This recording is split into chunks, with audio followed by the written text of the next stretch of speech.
Ela poderia ter desfilado a beleza de seus 20 anos pelas calçadas de Ipanema, no Rio de Janeiro, onde nasceu.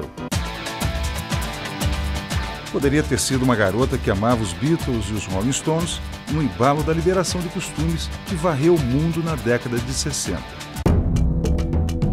Ou poderia ter concluído o curso de economia e levado uma vida burguesa, beneficiada pelo milagre brasileiro, que fez o país crescer 10% ao ano no período mais repressivo dos governos militares.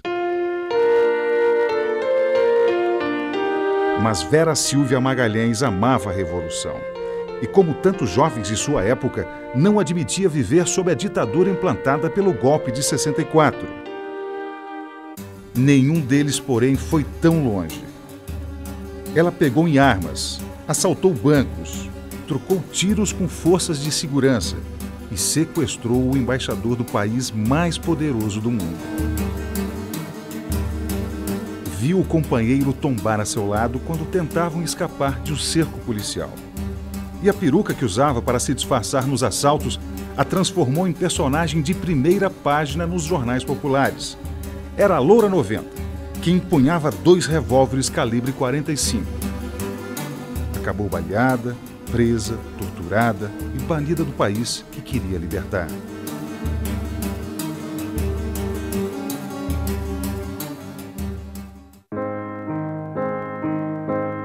Trinta anos depois, vividos entre o exílio e a volta, Vera Silvia Magalhães ainda procura seu lugar no mundo.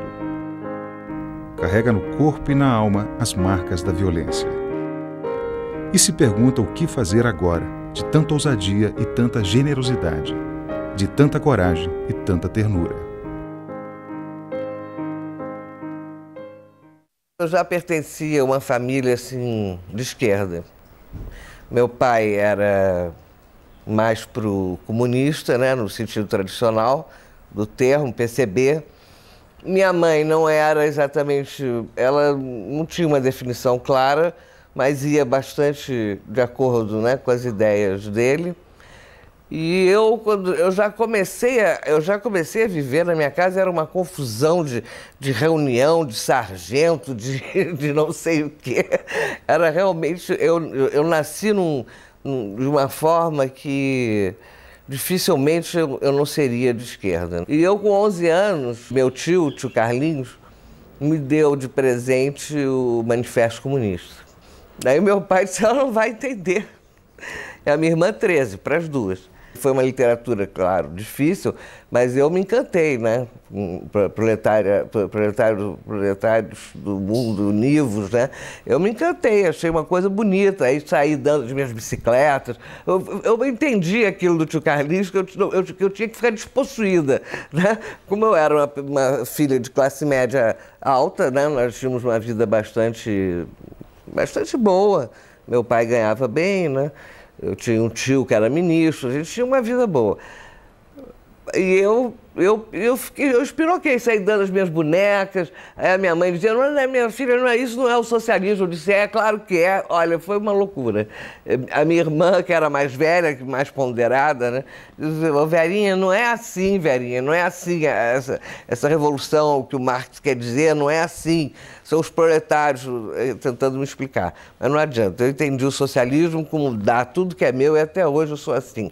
Eu sou despossuída. Se você chegar aqui e quiser um livro, pode levar. Se for lá dentro, quiser uma roupa, pode levar. Eu sou assim mesmo, e não é demagogia.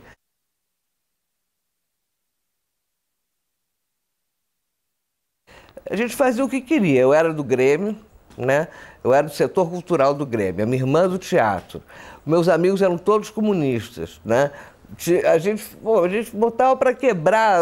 Eu escrevi um artigo no Jornal Mural que era Ser Revolucionário. Era mais ou menos dar as bicicletas, dar os cadernos, porque eu achava que era ser revolucionário, passar fome. Quer dizer, claro que não era isso, né? Mas eu estou dizendo, ele deixava.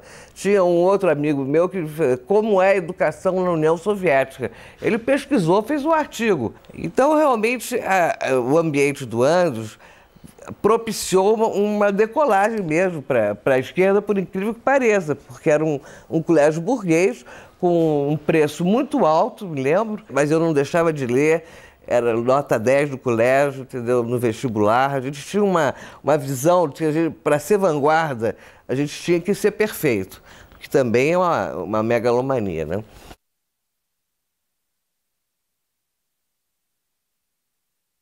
Aí a gente ganhou a faculdade de economia, era da direita e a gente ganhou para a esquerda. A nossa entrada na faculdade mudou completamente os rumos da faculdade. É por isso que a gente teve tanta sensação de vitória, sem exatamente ser uma vitória, né? A gente não percebeu que aquilo era etapas, que a gente podia levar uma grande porrada na frente como levou. A gente tinha vitórias parciais, né? Ganhava o DCE, ganhava a economia, ganhava a filosofia, ganhava o CACO. Então, parecia que éramos realmente a marcha do Mao Tse Tung, né? Quando absolutamente não éramos. Éramos estudantes, limitados do ponto de vista social, não tínhamos integração com as classes fundamentais, que em princípio fariam uma revolução, né? Nem sempre, mas acho que estariam preparados para uma revolução. Nós éramos estudantes, né? Intelectuais, claro, em 68 ampliou um pouco, né? Com a morte do Edson Luiz.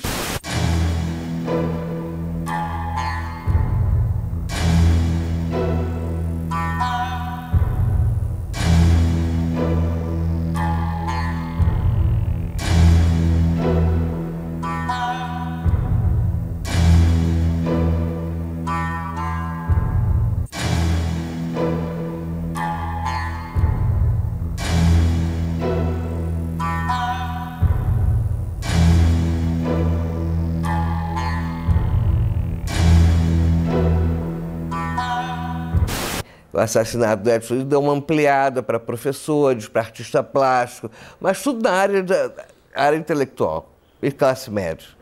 Ninguém ampliou para nada fora disso, né?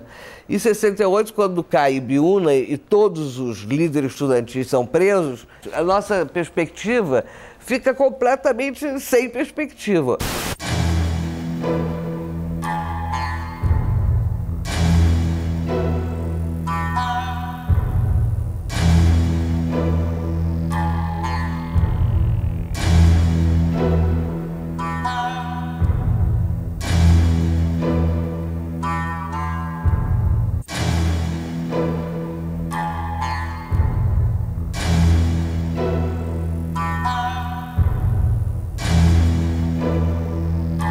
Também a gente fez a burrice de reunir toda a liderança no mesmo lugar, entendeu? É claro que a repressão ia seguir, saber onde era. Prendeu a liderança e ficou com os grandes líderes, que só saem no sequestro do embaixador americano.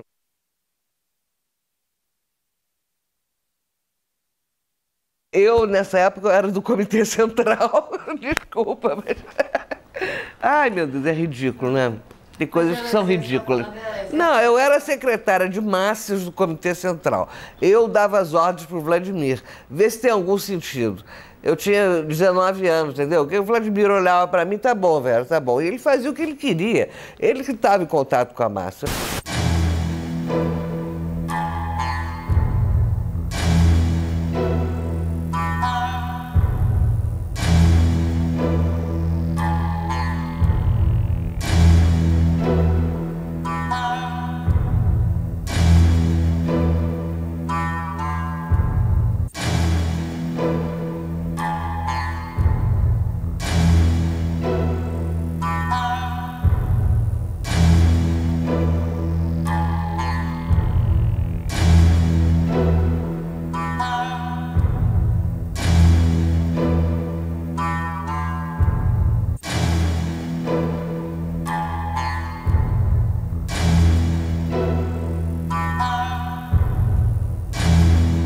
Ninguém imaginou levar 100 mil pessoas para a rua.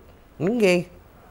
Aquilo foi uma apoteose, que a gente ficou eufórico, né? E foi a única passeata pacífica. Nós já tínhamos feito milhões de passeatas do Rio, desde 64, né? Não foi uma nem duas. No Rio, São Paulo, nas grandes cidades, Nordeste, passeata atrás de passeata. Era a nossa forma de luta, era ir para a rua. Brigar dentro da faculdade, entendeu? Por bebedouro, mas ir para a rua contra a ditadura. Era essa a tática, né? A estratégia. Então a gente fazia isso continuamente, diariamente. Eu tinha vezes que eu ia todo dia para passeata, levava levava porrada, caímos, íamos para o hospital. Era uma verdadeira guerra na rua, e eles armados, né? Se bem que eles não atiravam, eles jogavam lacrimogênio, cacetada. Quando atirava era para o alto. Mas era um terror. Realmente foi o ápice da nossa vivência enquanto revolucionários. Eu estou falando da vanguarda. A própria massa vibrou muito. Foi realmente uma passeata. Aquele discurso do Vladimir pelo socialismo foi uma das coisas mais bonitas que eu já ouvi pelo socialismo, porque ali não se falava em socialismo, se falava em ditadura. Ele abriu o campo para o socialismo, foi lindo. 100 mil pessoas era muito para o Rio de Janeiro naquela época. É muita gente. Mas depois o movimento estudantil começou a murchar. É o que a gente chamava de descenso. O descenso das férias, a gente chamava de descenso. Agora é a hora do descenso. Mas sempre achando que ia voltar a arrebar, né? Mas a verdade é que Ibiúna foi o AI-5, as duas coisas juntas foram demais para o movimento estudantil. Todo mundo foi preso, né? Ali em Ibiúna houve uma triagem, né? As lideranças ficaram 1 ano, sei lá quanto tempo, presos. Agora, o movimento estudantil se desmobilizou, porque as pessoas começaram a ficar com medo, o medo concreto da prisão, da porrada, da tortura, já foram ameaçados, né? E depois veio o AI-5, em dezembro, 13 de dezembro. Quer dizer, o AI-5 foi o golpe dentro do golpe, né? Sobe o Garrasto Azul Médici, e aí vocês sabem que a porrada comeu. E aí ficou na vanguarda do movimento, aí já um movimento não mais estudantil, um movimento social de tomada do poder, é isso que nós queríamos, e transformação daquilo em socialismo, e que nós não éramos exatamente contra a ditadura, nós éramos contra a ditadura militar burguesa, mas nós éramos a favor da ditadura do proletariado. Isso ninguém diz, mas tem que dizer, porque faz parte da nossa história.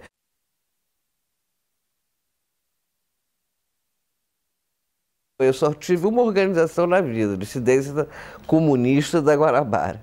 Nunca mudei, nunca saí dela, nunca entrei em outra. O nosso primeiro grande erro, a gente fez uma conferência em abril de 69 para mudar a linha política de 67, que era uma linha pacifista, muito influenciada pelo Partidão ainda, que nós tínhamos acabado de sair do Partidão em 67. Aí, em abril de 69, antes do sequestro do embaixador americano, a gente muda a linha. E quem escreve essa linha sou eu e o Franklin Martins.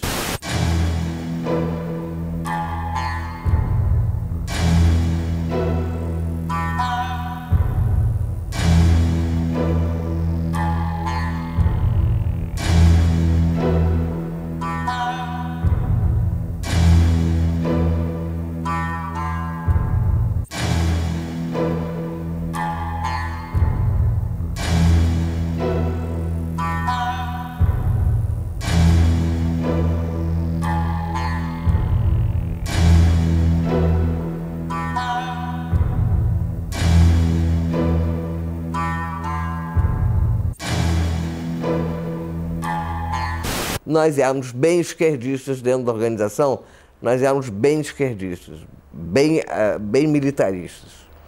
Aí sai uma linha militarista, aprovada pelo Congresso. Era um Congresso assim, tinha 10 pessoas, e a gente chama de Congresso. E eu fui destacada para a Frente de Trabalho Armado. Saí da direção-geral e fui para a Frente de Trabalho Armado. Realmente, eu detestava a luta armada. Ou melhor, eu nem chamo de luta armada. Hoje, olhando para trás, eu sei que aquilo não foi uma luta armada, foram ações armadas e de propaganda armada. Agora, eu individualmente vou para essa tarefa porque baixaram. Eu morria de medo, mentira, a Loura, me chamam, né, a repressão Loura 90, como se eu usasse 2,45, eu tinha mal um 38 que emperrava toda hora. O meu treinamento foi... Dizem que foi em Cabo Frio, né, mas não. Meu treinamento foi na Floresta da Tijuca. O João Lopes Salgado, que é ex-militar, treinou todo mundo. Pegou umas balas de INA, era a metralhadora que a gente usava, do Exército. A gente roubava nas guaritas aqui no Leblon, entendeu? Era assim, era um amadorismo total. E a gente ia com a Ina que engasgava, com o revólver e fazia as ações. E quando tinha tiroteio, mandava ver. Eu, sinceramente, tive medo. Tive medo da própria arma, da minha arma. Quanto mais das outras, né, que vinham contra mim. Eu, inclusive, achei que eu não tinha a menor capacidade para fazer a luta armada. E não é que eu não só me especializei, como me tornei um quadro... Eu era um quadro político, basicamente, né, que eu chamava, um quadro intelectualizado. Mas eu me tornei um quadro militar. Entendeu? É uma coisa que não dá para... Não tem um raciocínio lógico, né? Nós queríamos uma coisa muito difícil a ser alcançada, que era o socialismo. Então, todas as dificuldades teriam que ser superadas. O medo, a falta de arma, o inimigo. Não nos dávamos conta do isolamento político que nós estávamos. Tanto é que a gente faz o sequestro do embaixador americano, que é a coisa mais audaciosa do que essa. Qual foi a guerrilha que fez isso?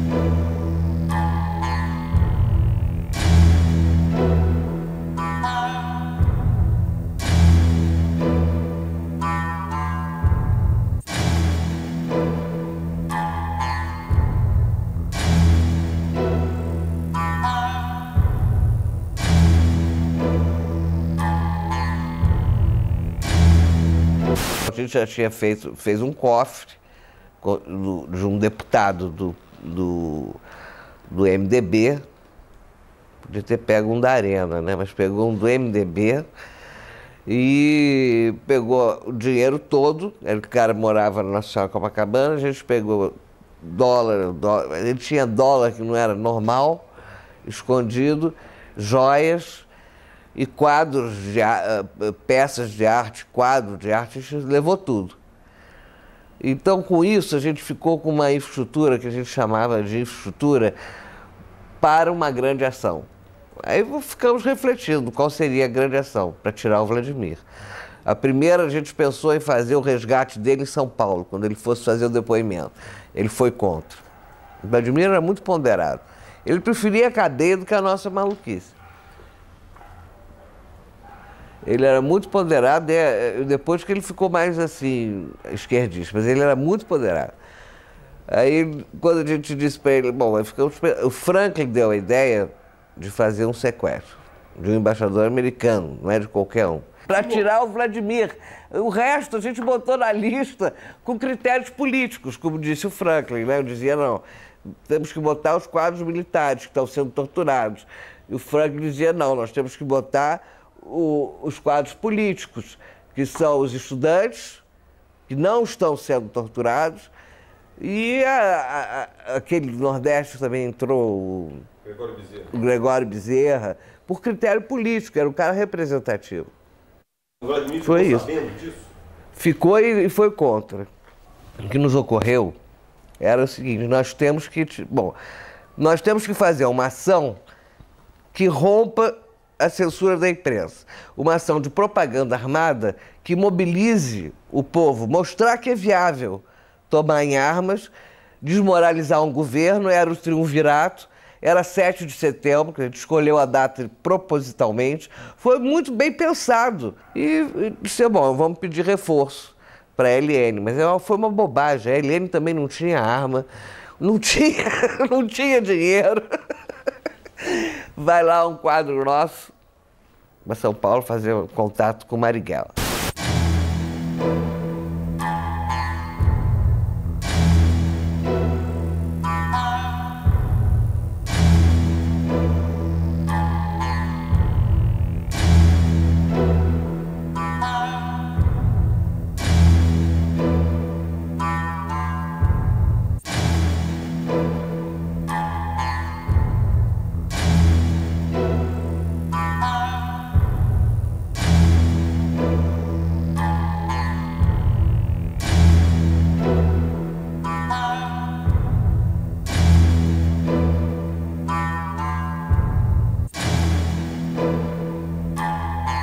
Marighella foi contra a ação do americano. Foi contra. O Toledo, eles não tinham esse negócio de direção como a gente, não. Era grupo de fogo. O Toledo é que quis.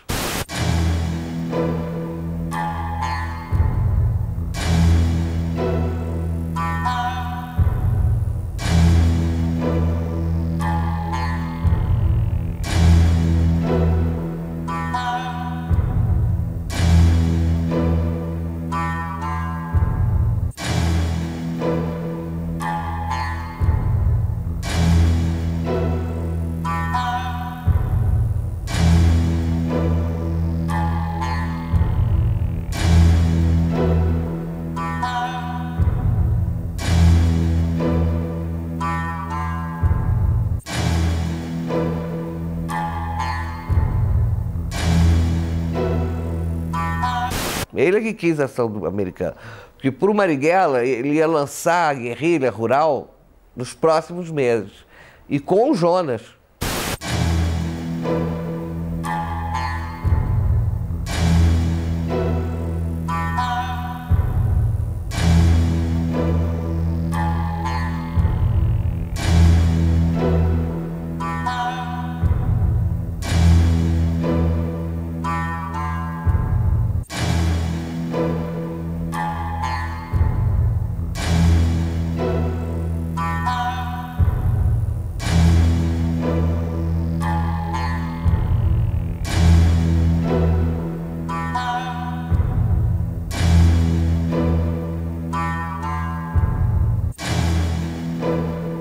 Ele realmente nos disse aquela frase: o companheiro que correr, né, que fugir da polícia, eu mato primeiro que a polícia. Quem disse? O Virgílio, o Jonas, o comandante. Mas era uma frase de efeito.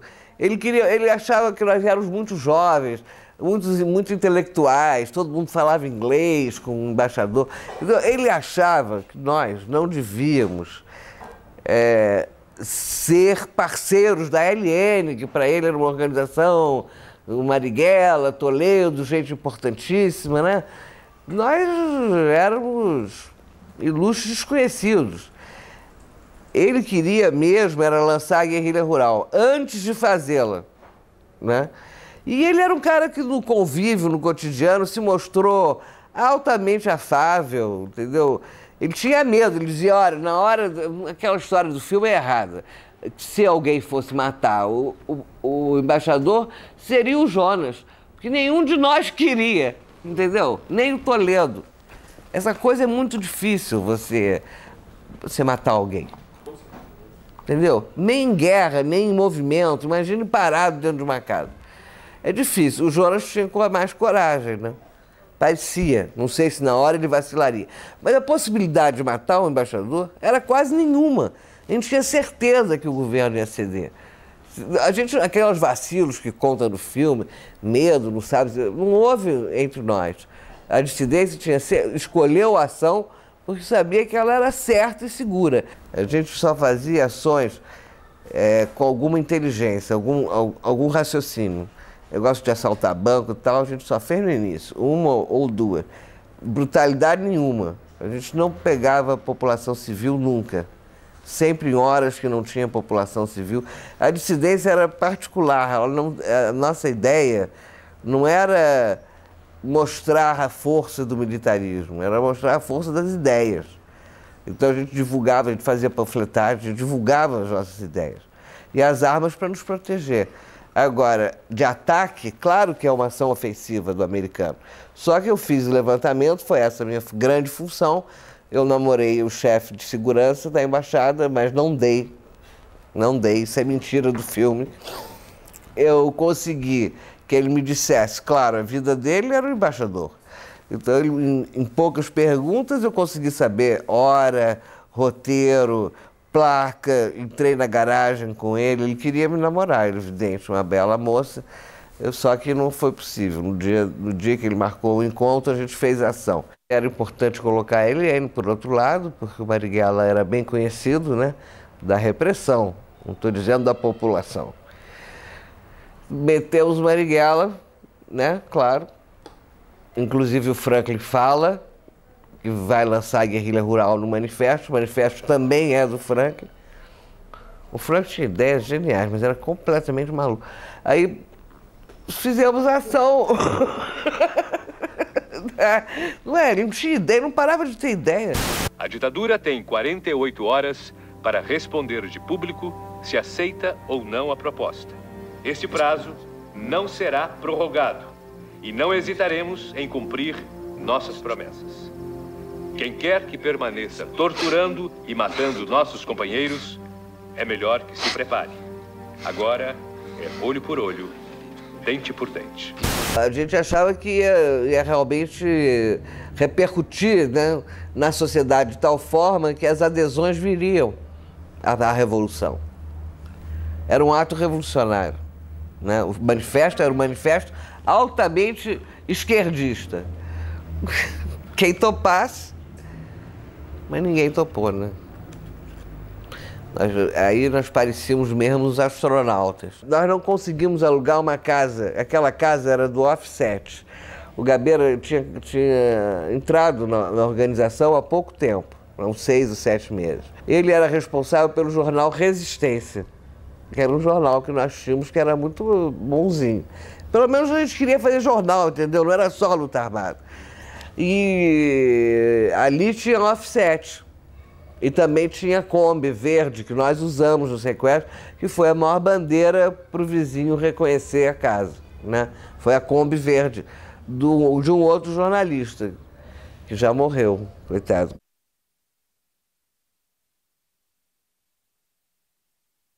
José Roberto Spigner, ele era judeu. E ele morreu, ele tinha 20 anos. A gente foi cercado na nossa casa, na Penha.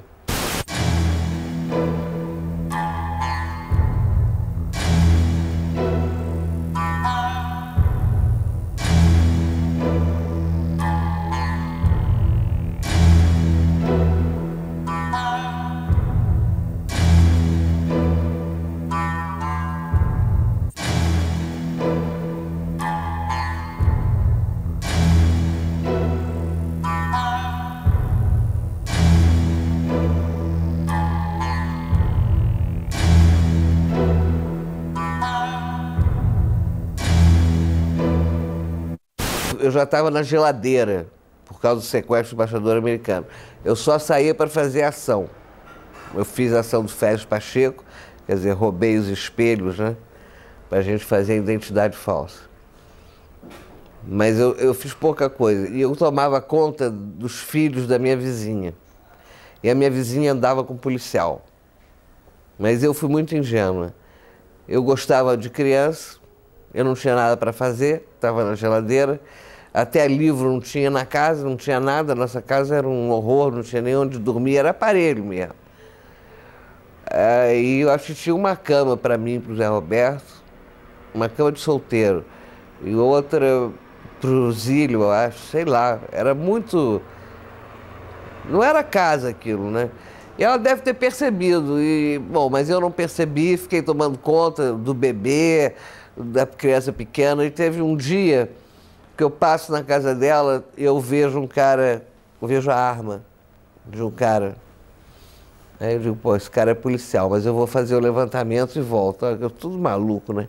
Aí saí, fui fazer um levantamento, que era uma casa de armas que a gente faria se fosse necessário. Lá na Leopoldina, lá fui eu, voltei para Penha, sozinha. Quando eu volto, o cara tá lá. E ele me pergunta, você quer uma carona? Eu disse, não. Para quê? Não quero carona nenhuma, nem lhe conheço. Aí ele aparentemente foi embora. Mas aí a Miriam, essa mulher, chega para mim, isso aquela reunião dentro da casa, né, com toda a direção da organização. A organização pequena, né? Aí eu disse para ela, olha, Miriam, ela disse para mim, chegou uma RP para você aí, uma rádio patrulha. Para mim, Miriam? Por que para mim? Quem namora policial aqui é você. Você que traz seu marido com os policiais. Eu dou cobertura. Eu fico com seus filhos para você sair com eles. Aí eu entro e disse, ó, caiu o aparelho. Vamos embora, todo mundo embora. Aí foi o Daniel e o Cid na frente, que o Cid estava dirigindo um Fusca, a gente só usava Fusca. O Cid estava dirigindo o Fusca, mas ele, claro que, né, botou o Fusca bem longe do aparelho, uma questão de segurança. Foram a pé. E a outra ordem era eu e o Zé Roberto, e o último a sair com a metralhadora era o Zílio, né, que é esse artista plástico atual. Aí quando eu saí, eu não resisti. Eu disse para Miriam, se acontecer alguma coisa com algum de nós, eu volto aqui e te mato. Você nos denunciou. Eita. Aí ela ficou assim, não, Vera não, Ângela, né? Ângela, de jeito nenhum, não denunciei. Eu disse, pois eu desci. Por que você estava telefonando ali da padaria? Você tem telefone em casa? Mas eu não tinha certeza. Aí eu disse, tudo bem, olha, eu pensei que quando eu estivesse com o seu filho no meu colo, que era o pequenininho, você não ia fazer isso. Agora, tome seu filho, ele não tem nada com isso, eu vou raptar, não vou matar, nada com essas crianças. Agora, você é a pessoa que... Depois eu soube, ela trocou o irmão, que estava preso por estupro, pelo nosso aparelho. Ela trocou a liberdade dele. Aí o Zé Roberto, nós fomos cercados embaixo, eu e o Zé Roberto. O Cid e o Daniel já estavam longe, não ouviram, e começou o tiroteio entre nós e os caras da repressão. A gente via, né, todo mundo à paisana, é fácil ver o cerco, né? A gente faz um pequeno cerco, um grande cerco, aquelas peruas verdes, né, porque não vem de RP, nem de... Vem carro civil, né? Aí eu abri fogo quando seguraram o Zé Roberto, eu abri fogo, mas eu fui para um canto, assim, canto escuro. Eles não sabiam de onde vinham as balas. Mas só que de repente acabaram as balas. E o Zé Roberto caiu no chão. Aí na minha fantasia, que eles alimentaram muito na tortura, que teria sido eu a assassina do Zé Roberto. E eu fiquei com essa ideia até o exílio. Até encontrar alguém que me esclarecesse essa história. Eu entrei numa depressão muito grande. Por isso que eu te digo, quando vieram me dizer que eu ia sair, eu dizia para a Regina Toscano, eu não quero sair. Não tenho mais nada para fazer. Eu não acredito mais em nada que a gente fez até hoje. Mataram o Zé Roberto, entendeu? Eu não tenho vontade de mais nada, nem de namorar, nem de me divertir. Para mim acabou aqui, eu quero ficar aqui paralítica até morrer. Ela olhava assim. Mas na hora que o cara entrou com a notícia, eu tive essa reação, mas eu não tinha opção, né? Tinha que ir mesmo. Houve quem se negasse aí, mas eu acho que não podia. Eu estou dizendo isso de um estado patológico que eu fiquei com a morte do Zé Roberto. Eu fiquei realmente porque ele, na verdade, ele não morre ali. Eu consigo sair, entendeu, da sombra escura. Quando acaba a minha bala, eu saio correndo, sou conhecida na área, rendo um táxi. O cara levou um susto, disse, não, sou Ângela, mas você vai me levar daqui. Já não tinha uma bala no revólver. Rendi, saí da área, o Zé Roberto levantou quando eu corri, só que ele ficou todo rasgado, né? Ele ficou ensanguentado aqui, mas não de bala. Ele levantou, atirou em 2 caras, não sei se matou, saiu correndo para a Avenida Brasil. Nós fizemos o caminho oposto. Eu fui para Lapa. Eu não sabia o aparelho de segurança dele. Era na Lapa, ele foi, subiu no elevador, segundo o outro menino da organização que dividia esse aparelho de segurança com ele, ele subiu com um militar. Aí o militar denunciou, né, porque ele estava todo rasgado, e ele ficou esperando. Ele não foi ao ponto de segurança, ele tinha um ponto de segurança comigo, não foi. O menino outro que foi preso, hoje é um esquizofrênico, enlouqueceu de vez, coitado. Ele foi preso, né, torturado. E o Zé Roberto ele era judeu, né? Então tinha uma coisa que ele me dizia, que eu contrariava ele muito. Ele dizia: eu prefiro a morte a ver meu corpo decapitado, não era bem essa palavra, mutilado. É uma frase bem judaica, né? E eu dizia: que besteira, Zé Roberto. Se você for preso, você vai ser preso como meu marido. Você não vai pegar barra pesada. Eles não sabem que você é um cara importante. Só se você disser. Mas não adianta. Na hora H, ele pegou o revólver do Ruivo, desse menino, né, que estava com ele, saiu com o revólver dele, pulou do 8º andar para a sacada do 7º para despistar a polícia que subia pela escada. Cortou a polícia, né? Foi também polícia civil. Cortou a polícia, desceu, chegou no hall, matou 2, né, antes de morrer. Aí no hall ele teve uma atitude assim, inteiramente heróica, inteiramente épica e absurda. Eu nunca me conformei. É incrível. A história do Zé Roberto é uma história que entrou na minha vida e nunca mais saiu. Eu tenho pesadelo com ele, eu tenho até o retrato dele lá em cima da minha cama.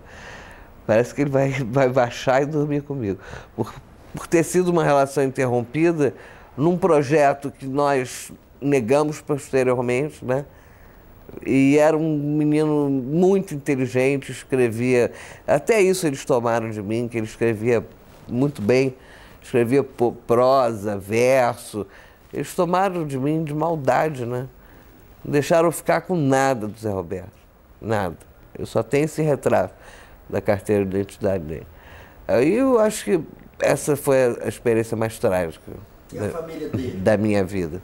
A mãe ficou esquizofrênica, né? Enlouqueceu. Eu agora, recentemente, consegui uma indenização para ela. Batalhei muitos anos. Mas ela nem sabe, não sabe mais quem eu sou. Eu tenho contato com a irmã. Mas é tão dolorido esse contato, para mim, para a irmã, eu acho. Ela me procura porque ela quer que eu represente aquela perda, né? Eles não ficaram com raiva de mim, claro que não, né?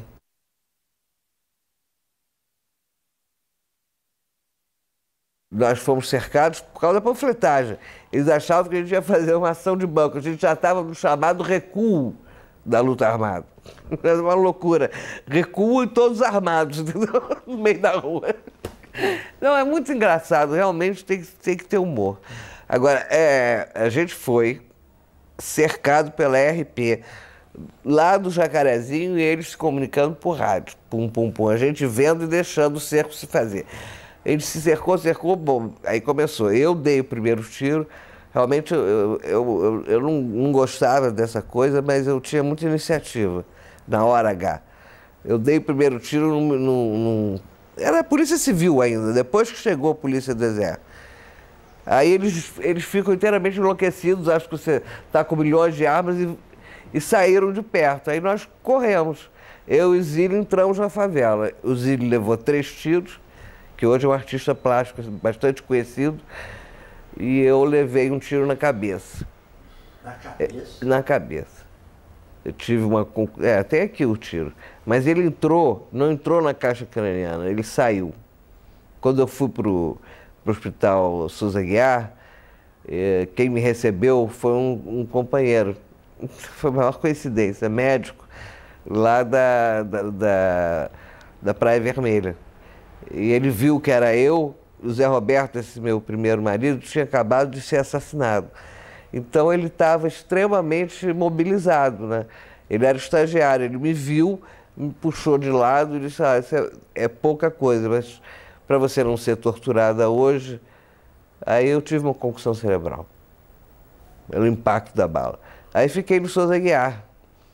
O meu pai apareceu, eu dei para esse meu amigo o meu telefone, do meu pai, da minha irmã, da minha mãe, todo mundo, do pai do Daniel, todo mundo que eu sabia que tinha caído. E o cara foi legal, deu os telefonemas anônimos, o que isso impede a tua morte, né? Quando a família, pelo menos da classe média, chegava Aí pedia que eles te matassem, até na tortura, né? Eles me torturaram na Sexta-feira Santa. Foi a única pessoa torturada na Sexta-feira Santa, na PE, e eles me disseram, você vai ser torturada como homem, como Jesus Cristo. E aí foi uma loucura que fizeram. Porque eles estavam com ódio de mim, não sei, porque eu era mulher, porque eu tinha, sei lá, não sei, eu acho que foi uma tortura inteiramente desmesurada, desproporcional a que os outros... Muita gente não foi, o do Daniel foi barra pesada também, mas para a mulher eu acho que eles exageraram mesmo. Tanto é que eu nunca mais me recuperei fisicamente, estou cheio de sequelas, cheio de problemas. Agora, eu também não morri, né? Eu saí logo. Eu fui trocada pelo alemão, eu caí em 6 de março, fui trocada em 15 de junho pelo embaixador alemão. Aí eu ainda estava na tortura, eu estava na cadeira de roda.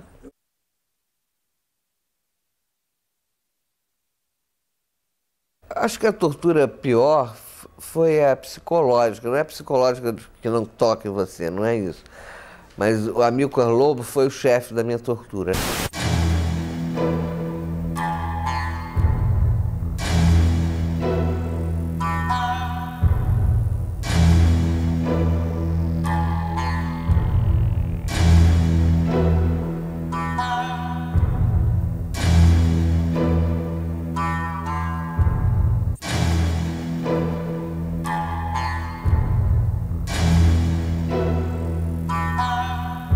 Ele me enchia de remédio psiquiátrico, eu nem sabia que isso existia, e me tirava a noção do tempo, do calor, do frio.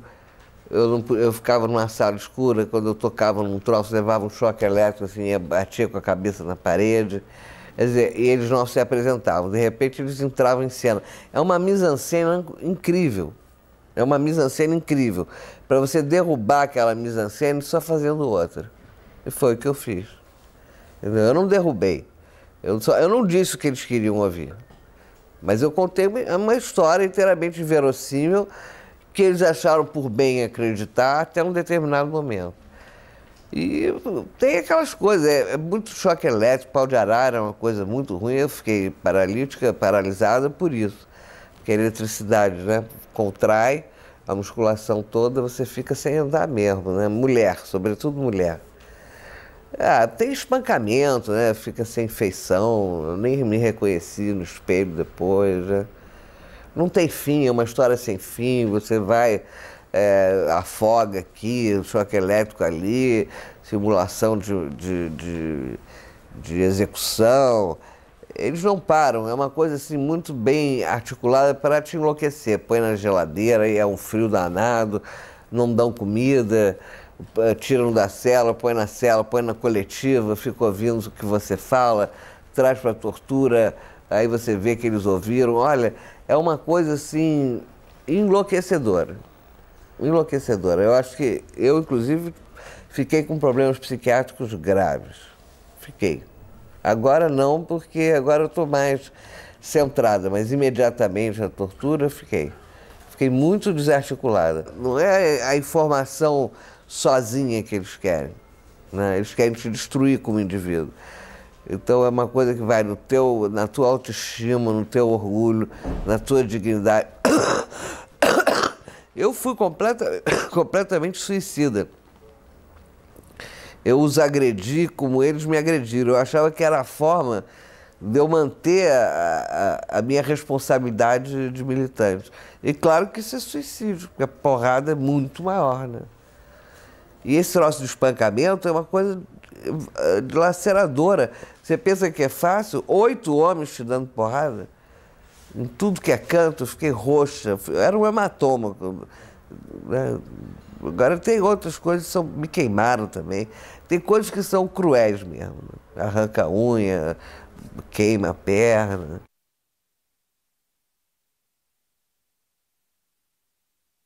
Eu já estava no HCE, né? Porque eu tive uma hemorragia renal na tortura. Hospital Central do Exército. É aqui na Frei Caneca. É engraçado que às vezes eu trabalho ali na penitenciária, eu passo pelo HCE com vontade de entrar, para ver se ainda encontro algum enfermeiro. Mas aí eu fui para lá por causa da concussão cerebral e também da tortura, eu tive uma hemorragia, né, renal. Aí eles resolveram me tratar, porque eu também já estava com 37 quilos, né, estava muito fraca. Aí resolveram que eu me tratar, porque meus advogados foram lá, né, aí eles me trataram mais ou menos, né, mais ou menos. Eu fiquei deitado na cama, porque eu não andava. Quando saiu a notícia, no HCE, houve uma audiência, porque eu não podia sair, porque eu estava de cadeira de roda, eles não queriam que a população visse. Então, onde eu estava, as audiências do sequestro iam para lá. Inclusive, teve uma dentro da PE, né? Foi uma coisa mais dramática, mais enlouquecida que eu já vi, né? Supremo Tribunal Militar, dentro da PE, todos gritando, tortura comendo, eu inteiramente ensanguentada. Eu saí de uma sessão de tortura para audiência com o Supremo Tribunal Militar. Foi um escândalo realmente. E meu pai entrou, porque era advogado, e também o meu advogado, o Evaristo. Mas no HCE, eu fui para o HCE, eu fiquei naquela lugar dos desertores, tem lugar à parte dos desertores. E um desertor, quando eu cheguei de volta na cadeia, é uma cadeia, a deserção, ele me disse: Vera, você tem problemas políticos, né? O cara era piradão, eu disse: tenho políticos. Então, porque eu posso ler jornal. Eu disse: tá bom, então lê. Lê todo dia e me diz as novidades. E num determinado dia ele chegou e disse: olha aqui, você vai sair amanhã. Olha o seu nome aqui. Ele que me mostrou, era a última da lista, porque vê, né?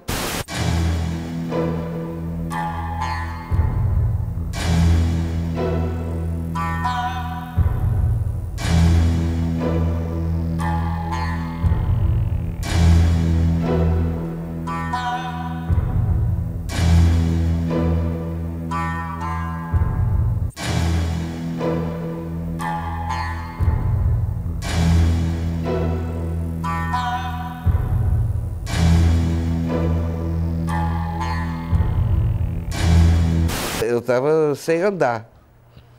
Aí eu disse: bom, agora que eu vou ficar sem andar mesmo.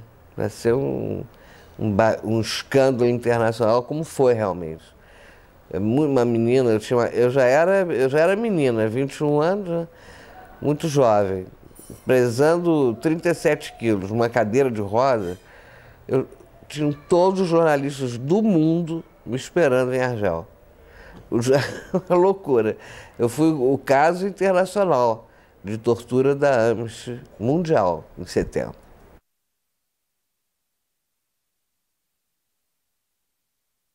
Argel, Cuba, treinamento militar, 1 ano e meio. Argel, só me tratei. Tratei das pernas, tratei do sangue, do rim, só me tratei. Acabado o tratamento, fui para Cuba. Não sei quanto tempo, mas fiquei o treinamento todo e fiquei esperando lá o passaporte falso da organização para poder sair de Cuba. Aí acabou chegando o passaporte falso em Praga. Eu fui para Praga, troquei o passaporte cubano e peguei o brasileiro falso. Eu não tinha asilo em nenhum país, a gente era completamente desorganizado para o futuro, né? Eu não pedi asilo, né? A Argélia quis me dar asilo, eu não pedi. Então, eu só fui recuperar a minha identidade, aí eu fui para Paris, pegar uma base lá da organização, que estava meio sem rumo. De Paris eu fui para a Alemanha, com Gabeira. Nessa época eu já era casado com Gabeira. Vamos para o Chile, golpe da lei, nos refugiamos na embaixada argentina, vamos para a Argentina, não recebemos asilo político, muito pelo contrário. Aí ele não vai comigo, meu habeas data, não, como é que chama? Não, também não. Quando você sai é o meu laissez-passer, né? Sai antes do dele. Então eu venho sozinha, quer dizer, com um grupo, né?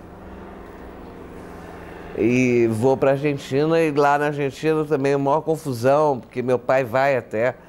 O Jamar, que é suíço, conseguiu tirar muita gente do Chile, ele teve um comportamento maravilhoso mesmo, ele era da P. Inclusive a nós ele tirou. Eu, Gabeira, Marcão, Sérgio Pinho. Mas quando a gente foi para a Argentina é a época que o Perón está voltando. Ele recusa o asilo político, aí foi complicado porque nenhum país queria me aceitar por causa do sequestro. O único que aceitou foi a mim, né? E o Gabeira, porque era reencontro familiar, foi a Suécia. Mas aí na Suécia a gente se separa, porque eu não aguento mesmo a Suécia. Fiquei 4 meses só esperando o passaporte da ONU. 2 horas de sol por dia, né? É, uma depressão aquilo ali, uma tristeza. Comecei a ficar maluca mesmo. Aí eu vou para a França. Mas já entro numa vida semi-legal, que eu não tenho visto na França. Trabalhar? Mas eu trabalhava clandestinamente, a clandestinidade é com a gente mesmo. Se eu precisar entrar agora na clandestinidade, eu entro. Eu sei exatamente o que fazer. O que você fazia? O que eu faria? Paris. Paris, eu era babysitter. Eu recebia dinheiro do meu pai. Não, na primeira vez de Paris, não, na segunda. Na segunda vez de Paris eu recebia. Não recebia mais da organização, né? Que eu não era mais militante. No Chile eu deixo de ser militante, em 73. Por quê? Aí você já tinha feito... Porque eu já tinha feito a revisão crítica de todo o nosso processo e não estava assim. A ficha caiu de que nós tínhamos sido, de fato, derrotados. Eu, pelo menos, pensava assim, o Gabeira, os mais sofisticados, nós tínhamos sido derrotados, a nossa perspectiva não teve trânsito, não teve apoio, nós ficamos isolados, não fizemos luta armada, fizemos, no máximo, ações armadas que não tiveram a dimensão de uma revolução cubana, de nada disso.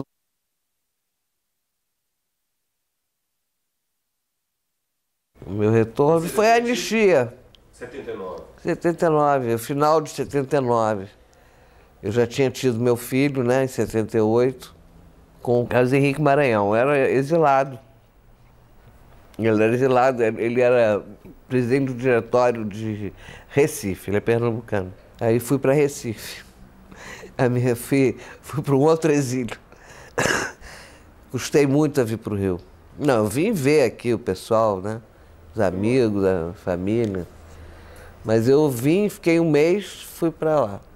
Fiquei 4 anos lá. E aí já sem qualquer militância, sem...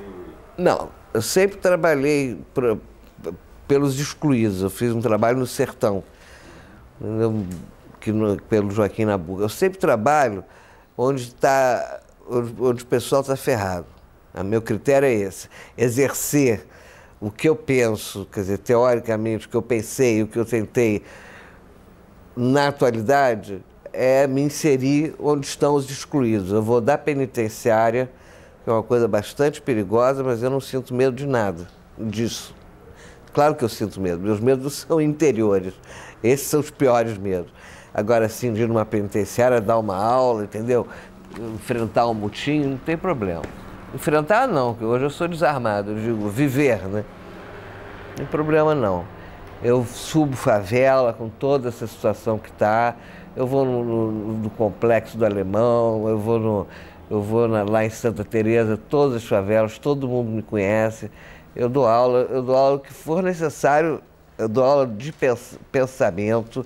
Eu quero que as pessoas aprendam a pensar, que os excluídos aprendam por que eles são excluídos, né?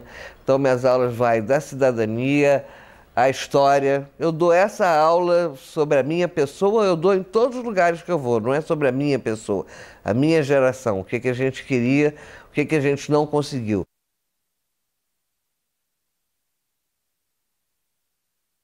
Eu não acho que há uma continuidade histórica entre aquele momento e o atual, entendeu? Apesar de alguns personagens estarem repetidos nas duas cenas.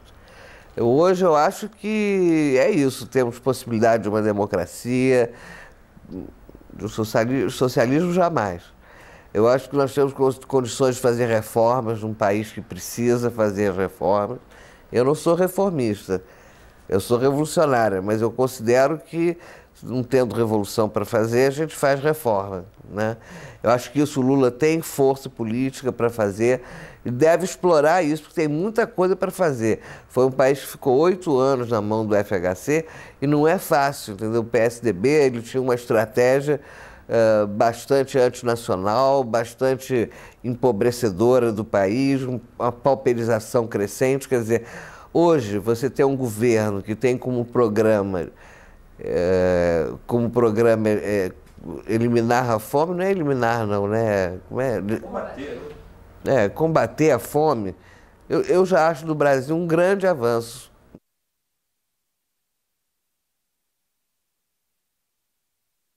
Ah, valeu. Só não valeu para quem morreu. Isso é contraditório o que eu estou dizendo. Mas